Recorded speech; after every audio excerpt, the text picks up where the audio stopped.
Assalamualaikum teman-teman, selamat datang kembali di channel saya, Pandemic Growth. Sebuah wadah untuk kita tumbuh bersama ke arah yang lebih baik. Grow, grow, grow. Nah teman-teman, sekarang kita ada di edisi sharing-sharing berita, namanya Better alias berita terkini. Oh ya, untuk teman-teman yang belum nyimak pembahasan sebelumnya, ada baiknya untuk membuka dulu video saya sebelumnya, agar pembahasannya bisa berkesinambungan. Linknya sudah saya cantumkan di box deskripsi ya. Teman-teman, berikut saya akan menjanjikan ringkasan 5 berita top dunia yang terjadi di awal pekan bulan April 2022. Pertama, berita mengenai harga batubara acuan yang melambung. Masih memanasnya konflik antara Rusia dan Ukraina secara perlahan mulai membangkitkan kembali harga batubara di pasar global setelah sempat melemah pada 25-29 Maret 2022. Kondisi tersebut turut melambungkan harga batubara acuan hingga menyentuh 288,40 US dollar per ton pada April 2022, menjadi level tertinggi sejak 2010 lalu. Kedua, berita mengenai krisis Evergrande yang masih berlanjut. Krisis hutang Evergrande telah menarik perhatian global sebagai cerminan dari resiko yang lebih besar mengintai di sektor properti China. Sebelumnya, pada Selasa 5 April 2022, Wall Street Journal melaporkan rincian kesepakatan pembayaran biaya yang merupakan pengaturan standar di sebagian besar restrukturisasi utang Amerika Serikat.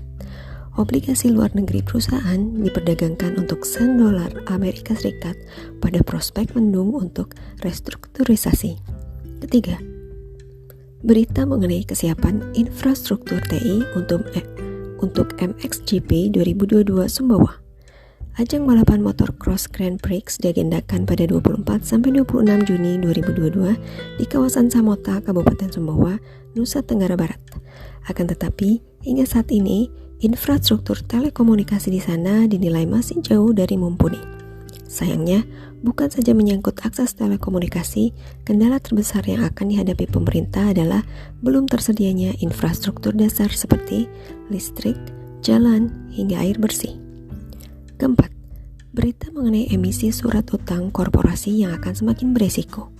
Pasar surat utang korporasi terpukul oleh ancaman kenaikan suku bunga global dan domestik.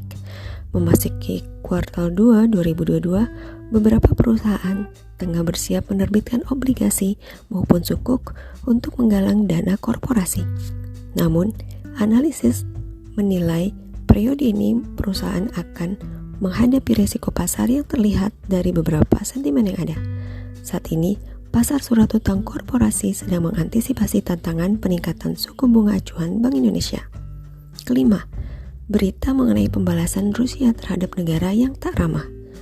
Rusia kembali melakukan perlawanan atas upaya Barat menyingkirkannya dari komunitas kerjasama multilateral. Upaya terbaru Barat mengembangkan wacana untuk mengeluarkan Rusia dari Dewan Hak Asasi Manusia.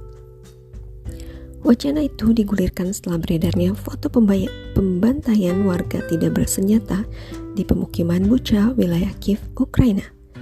Di sisi lain, Presiden Rusia Vladimir Putin menandatangani surat keputusan soal pembatasan visa bagi warga dari negara-negara yang dianggap Moskow tidak ramah.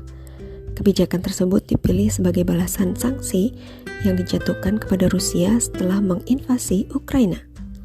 Nah teman-teman, sampai di sini dulu pembahasan secara singkat dan sederhana tentang 5 berita top dunia di edisi Better alias berita terkini. Oh ya, untuk teman-teman yang mau sharing pengetahuan atau berkomentar seputaran isu ini, boleh langsung tulis di kolom yang tersedia. Jangan lupa untuk tetap disclaimer on. Pelajari dengan betul sebelum terjun ke hal-hal yang tidak kita ketahui. Satu lagi teman-teman, jangan lupa dukung terus buku-buku antologi saya. Sudah bisa dipesan loh. Bagi yang berminat, bisa tulis di kolom komentar. Sampai jumpa lagi.